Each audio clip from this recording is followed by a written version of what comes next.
இயற்கையின் சீற்றங்களுக்கு இரையாகும் டெல்டா விவசாயிகள் கண்ணீர் கடலில் மூழ்கியிருக்கிறார்கள். விவசாயிகளுடன் களத்தில் இருக்கிறார்கள் நமது செய்தியாளர்கள். நாகையிலிருந்து செய்தியாளர் சீனிவாசன், மயிலாடுதுறையிலிருந்து செய்தியாளர் கமல் இணைப்பில் காத்திருக்கின்றனர். வணக்கம் சீனிவாசன். நெற்பயிர்கள் மூழ்கிய நிலத்தில் விவசாயிகளுடன் இருக்கும் நாகை செய்தியாளர் சீனிவாசனிடம் கேட்கலாம். சொல்லுங்க சீனிவாசன், கள நிலவரத்தை பதிவு செய்யுங்க.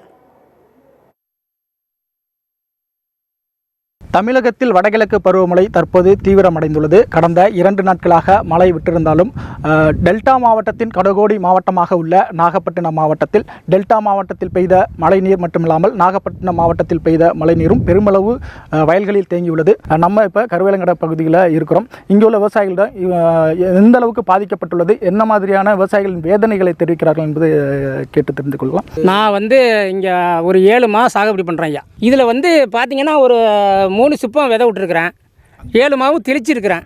எல்லாம் வீணாக போய்ட்டுங்க, தண்ணியில் வீணாக போய்ட்டு. இந்த பகுதி ஃபுல்லாமே எல்லாமே தெளிச்சிருக்காங்க. எல்லாம் விவசாயி கிட்டத்தட்ட ஒரு 1000 ஏக்கருக்கு மேலே எல்லாம் தெளிதாங்க. எல்லாமே இதேமாரி தான் தண்ணி நின்று இப்போ தான் தெளித்து 1 மாதமாக எல்லாம் பயிர் வெளியில் எல்லாம் இதேமாரி வீணாக போய்ட்டுங்க, அழுவி வீணாக போய்ட்டு. போன வருஷமும் எனக்கு இந்தமாரி பள்ளக்காலில் நட்டு வீணாக போய் எல்லோரும் நிவாரணம் எழுதுனாங்க, எனக்கு கொடுக்கவே இல்லையா. எல்லாம் ஆஃபீஸரோ எழுதிட்டு போனாங்க, இன்னும் வரவே இல்லை. போன வருஷமும் ஒன்றும் கொடுக்கல, இந்த வருஷமும் போயிட்டு இந்தமாரி போயிட்டு. நான் கோயில் நிலம் தான் சாவடி பண்ணுறேன். அங்கே கோயிலில் பில்லு வாங்கிட்டு வந்து தான் இப்போ மறுபடியும் சாவடிக்கு நான் இறங்கினேன். இன்னும் கிடைக்க மாட்டுது. வருஷம் அந்த பகுதி கொஞ்சம் மேடு கொஞ்சம் நல்லாயிருக்கும், இந்த பகுதி எல்லாம் பள்ளம் ஐயா. அந்தாண்ட கால்வாய் ஒன்று போதுங்க, அந்த கால்வாயில் எங்களுக்கு அடப்பு அணை கட்டி கொடுக்கணும், ஒரு 10-15 அணை. அது கட்டினா தான் இங்கே தண்ணி வராமல் இருக்கும். அந்த ஆற்றா வேலை பார்த்து கொடுத்தீங்கன்னா தேவையில்ல. எங்கள் கிராமமும் தண்ணி பூந்துடுது, விவசாயமும் இந்தமாரி வருஷம் நாங்கள் வட்டிக்கு வாங்கி இப்போ போய் பணம் கட்டமுல, இதுக்கு சொசைட்டி பணம் கட்டமுல இப்போ நிற்கிறேன். என்ன பண்ண போகிறேன்னு தெரியல ஐயா. கடந்த முறையும் உங்களுக்கு ஒரு பாதிப்பு சம்பா பெரிய அளவில் பாதிக்கப்பட்டது. இந்த முறையும் உங்களுக்கு பாதிச்சிருக்கு. போன முறை உங்களுக்கு நிவாரணம் ஏதாவது கொடுத்தாங்க? இல்லை, ஒன்றும் கொடுக்கலிங்க. இல்லை, இந்த முறை ஏதாவது கொடுப்பாங்கன்னு எதிர்பார்க்குறீங்களா? கொடுப்பாங்கன்னு தான் எதிர்பார்க்குறோம், ஒன்றும் கொடுக்கலிங்களா. அந்த இவர் அக்ரிகல்ச்சருக்கார் பார்த்துட்டு போகிறாரு, ஒன்றும் கொடுக்க மாட்டாருங்க. எழுதிட்டேங்கிறாரு. விஓ பார்த்துட்டு போகிற எழுதி வந்தால் தான் ஏன் கொடுப்பாங்கிறாரு. இப்போ நீங்கள் ஒரு ஏக்கருக்கு எவ்வளோ அளவு செலவு பண்ணியிருக்கீங்க? உழுதுலேருந்து தெளித்ததுலேருந்து விதை வாங்கினதுலேருந்து எவ்வளோ செலவு பண்ணியிருக்கீங்க? உங்களோட செலவு ஏக்கருக்கு 50,000 ஆகுங்க. 50,000 ஆகும். 7 மாதம் பண்ணியிருக்கிறேன், 1 லட்ச ரூபா ஆயிருக்குங்க. நீங்கள் பார்த்து எல்லாருக்கும் நல்ல மாதிரியே எல்லா மக்களுக்கும் செய்யுங்க. இந்த பக்கத்தில் ஒரு 1000 ஏக்கர் இருக்குது, எல்லாம் அதே கண்டிஷனில் தான் இருக்குது. வடவூர் இருக்குதுங்க, சேராந்தப்பூர் இருக்குது, இந்த பக்கம் என்னது செட்டிச்சேரி இருக்குங்க, எல்லாம் அதே நிலையில் தான் இருக்குது. எல்லாம் கரிச்சு போயிடுதுங்க, உப்பு மண். எங்களுக்கு ஏதாச்சும் வண்டி வச்சு இதெல்லாம் நிலையை மாற்றுறதுக்கு அரசு எங்களுக்கு ஏற்பாடு பண்ணி கொடுக்கணும், வடிகால் சுத்தப்படுத்தி கொடுக்கணும். அப்போ தான் நாங்கள் வருஷம் நட்டு வீணாக போகிறோங்க ஐயா. விவசாயிகளுடைய பிரதான கோரிக்கை என்னவென்றால் இந்த பகுதிகளை உடனடியாக ஆய்வு செய்து அவர்களுக்கு கடந்த ஆண்டு நிவாரணமும் இல்லை இந்த ஆண்டு நிவாரணமும் பெற்றுத்தர வேண்டும். தொடர்ச்சியாக செலவு மட்டுமே செய்து வருவாய் இல்லாமல் பெரிய வடகிழக்கு பருவமழையாக பெரிய தலையில் இடி விழுந்த அளவு பெரிய பாதிப்பை விவசாயிகள் சமாளித்து வருகிறார்கள். தமிழக அரசு அவர்களுக்கு என்ன செய்ய போகிறது பொறுத்திருந்து பார்ப்போம்.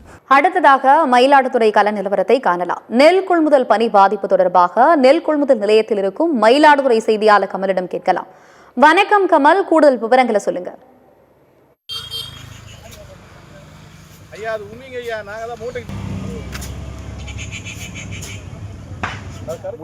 முடிவுற்ற நிலையில் தற்போது மயிலாடுதுறை மாவட்டத்தில் 144 கொள்முதல் நிலையங்கள் திறக்கப்பட்டு அதில் 127 கொள்முதல் நிலையங்கள் மூடப்பட்டுள்ளது. மீதமுள்ள 27 கொள்முதல் நிலையங்கள் மட்டுமே இயங்கி வருகிறது. என்ன காரணம் என்று இப்போது தொடர்ந்து பருவமழை முன்கூட்டியே பெய்ய ஆரம்பிச்சிருச்சு. இதனால் கொள்முதல் நிலையங்களில் தேக்கி வைக்கப்பட்ட நெல் மூட்டைகள் மழையில் வீணாகிறது.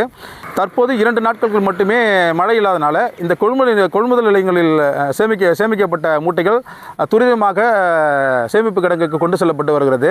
இதில் பார்த்திங்கன்னா ஒவ்வொரு கொள்முதல் நிலையத்திலும் பார்த்திங்கன்னா குறைந்தது 300 மூட்டைகள் நெல் மூட்டைகள் முளைக்க தொடங்கி வீணாகி போயிட்டுருக்கு. இதனால் நேரடி நெல் கொள்முதல் நிலையங்களில் பல விவசாயிகள் பாதிக்கப்படுகிறாங்க.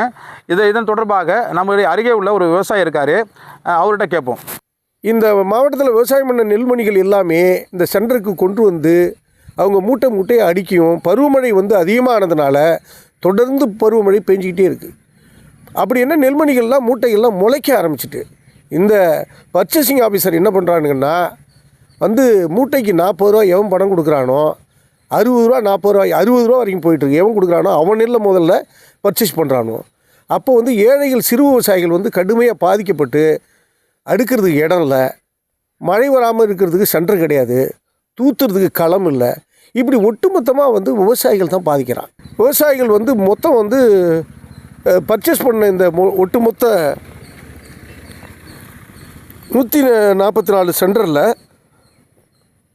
97 வந்து தற்காலிகமான உள்ளது. அதில் வந்து இடம் இல்லை, பாதுகாக்கிறதுக்கு வழி இல்லை, மழையில் நனையுது. என்ன தான் சீட்டு போட்டாலும் நனையுது. ஒரு சாதாரணமாக ஒரு மூட்டைக்கு 800 ரூபா சுமார் அவங்களுக்கு லாபம் கிடைக்கிறதுக்காக சம்பந்தப்பட்ட துறையில் உள்ள எல்லாருமே சேர்ந்து வெளி மாநிலத்தை பர்ச்சேஸ் பண்ணுறாங்க. இது முற்றிலும் மயிலாடுதுறை மாவட்டத்தில் விவசாயிகள் அழிவது தான். லாபம் ஒரு மூட்டைக்கு குறைந்தபட்சம் 800 சுமார் தான் சொல்கிறேன், 800 ரூபா 900 ரூபா கிடைக்கிற அளவுக்கு இவங்க பர்ச்சேஸ் பண்ணுறானோ. இது உடனடியாக கண்டிக்கப்படணும். தமிழக அரசும் மாவட்ட ஆட்சியரும் இதற்கு உடனடியாக நடவடிக்கை எடுக்கணும். இல்லைனா நாங்கள் வந்து போர்க்கால அடிப்படையில் இது வந்து தொடர் உண்ணாவிரதம், தொடர் போராட்டம் செய்வோம்னு இந்த நேரத்தில் நான் தெரிவித்துக் கொள்கிறேன். உங்களுக்கு இந்த விவசாயி கூறும்போது வெளி மாவட்ட நெல்கள், வெளி மாநில நெல்களும் மயிலாடுதுறை பகுதிகளுக்கு கொண்டு வரப்பட்டு பர்ச்சேஸ் செய்யப்பட்டது. பாக்கி உள்ள இங்கே உள்ள சிறு குறு விவசாயிகள் மிகவும் பாதிப்புக்குள்ளாகிறாங்க. இதனால தான் வந்து நெல் மூட்டைகள் தேக்கமடையுது. இதனால் இந்த தொடர்ந்து பருவமழை பெய்ததுனால இந்த நெல் மூட்டைகள் பாதிக்கப்பட்டது என்ற பல்வேறு குற்றச்சாட்டுகள் வைக்கிறாங்க. இதை உடனடியாக மாவட்ட நிர்வாகமும் தமிழக அரசும் தலையிட்டு இது தடுத்து நிறுத்த வேண்டும் என இப்பகுதியில் உள்ள பிரதான கோரிக்கையாக உள்ளது, விவசாயிகளுடைய கோரிக்கையாக உள்ளது. கடைசி நேரத்தில் தஞ்சை செய்தியாளர் சதாம் ஹுசேன் நேரலையில் இணைந்திருக்கிறார். வணக்கம் சதாம் ஹுசேன். தஞ்சையில் நெல் கொள்முதல் பணி எப்படி நடக்கிறது? கூடுதல் தகவல்களை பதிவு செய்யுங்க. தற்போது எங்கே இருக்கோம்னா தஞ்சாவூர் மாவட்டம் காட்டூர் என்ற பகுதியில் வந்து இருக்கிறோம். இங்கே வந்து நெல்மணிகள் வந்து மழையில் நனைந்து முளைத்தவாறு தற்போது இருந்து வருகிறது. இதனால் விவசாயிகள் வந்து வேதனை அடைந்து வருகின்றனர். இந்த பகுதிக்கு வந்து அதிமுக பொதுச் செயலாளர் எடப்பாடி பழனிசாமி நேரடியாக ஆய்வு செய்து விவசாயிகளிடம் குறைகளை கேட்டறிந்தார்.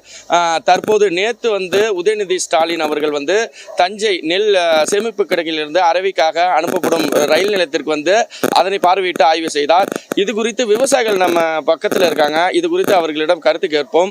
அதாவது நாங்கள் வந்து ஒரு ஏக்கருக்கு ஒரு 30,000 ரூபா செலவு பண்ணி தான் விவசாயம் பண்ணியிருக்கோம். வீட்டில் உள்ள நகை நட்டு எல்லாம் அடகு வச்சு 30,000 ரூபா செலவு. அந்த 30,000 ரூபாய்க்கு இந்த நெல் விற்றா போதும், நம்ம நகையை திருப்பி கொடுத்தா போதும் அப்படிங்கிற நிலமையில இருக்கோம். ஆனால் அவ்வளோக்கு விற்க எல்லாம் முளைச்சி போயிட்டு இடம் 15 நாளாக கிடந்தோன்னே எல்லாம் நெல் அவிச்ச நெல், அவியல் போட்ட நெல் மாதிரி எல்லாம் இடம் நிற்காமல் போகுது. 40 கிலோ எடை வச்சாக்கா 45 கிலோ 47 கிலோ நெல் 40 கிலோவில் இழுத்துருது. எடை நிற்க மாட்டாங்க. இப்போ காட்டூர் பகுதியில் வந்து எந்த அளவுக்கு வந்து நெல்மணிகள் வந்து அழுகக்கூடிய சூழ்நிலை இருக்குது? இதை எப்படி நீங்கள் பார்க்குறீங்க இந்த கிராம மக்களா? ஐயா, நாங்கள் வந்து இப்போ வந்து இதுக்குள்ளே இருக்கிறது குடோனுக்குள்ளே இருக்கிறது 6000-7000 மூட்டை இருக்கும். இன்னும் வெளியில பர்ச்சேஸ் பண்ண வேண்டியது 7000 மூட்டை கிட்டத்தட்ட இருக்கும். வீட்டுக்கு வீடு விவசாயி, வீட்டுக்கு வீடு என்னன்னா வீட்டுக்கு வீடு கொட்டி வச்சிருக்காங்க. இங்கே இடம் இல்லை, ரோட்ல கொட்டி வச்சிருக்காங்க. அதனால போக்குவரத்துக்கு நிறைய இடைஞ்சல் ஆகுதுன்னு சொல்றாங்க. அங்கேருந்து நெல் இல்லைங்கன்னா நாங்கள் எங்கே நெல் எள்ளி கொட்ட முடியும்? இப்போ வந்து 25 நாள் நாங்கள் நாற்று விட்டு 25 நாளில் நடுறோம். 25 நாள் இங்கே நெல்லையே போட்டு வச்சிருந்தா நாங்கள் எப்படி நட முடியும்? அடுத்த போகம் நாங்கள் நடுறதா இல்லையா, இல்லை இங்கேயே இருக்கிறதா? 30,000 ரூபாய்க்கு மேலே செலவு பண்ணியிருக்கோம் இது வரையும். எவ்வளோ வரும், எவ்வளோ வருமானம் வரும், போட்ட முதலாவது திரும்பி வருமா எங்களுக்கு? அந்த மாதிரி ஒரு சூழ்நிலை தான் நாங்கள் இப்போ இருக்கோம்.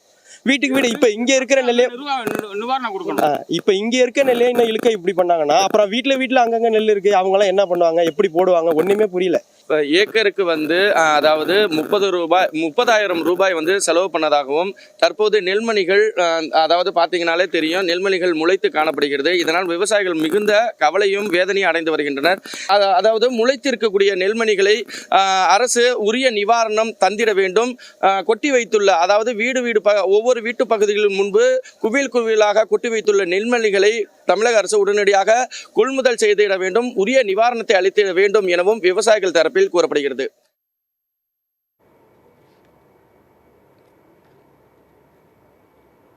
விவசாயிகள் படும் வேதனையை களத்திலிருந்து வழங்கிய செய்தியாளர் கமல் சீனிவாசன் சதாம் ஹுசேனுக்கு நன்றி.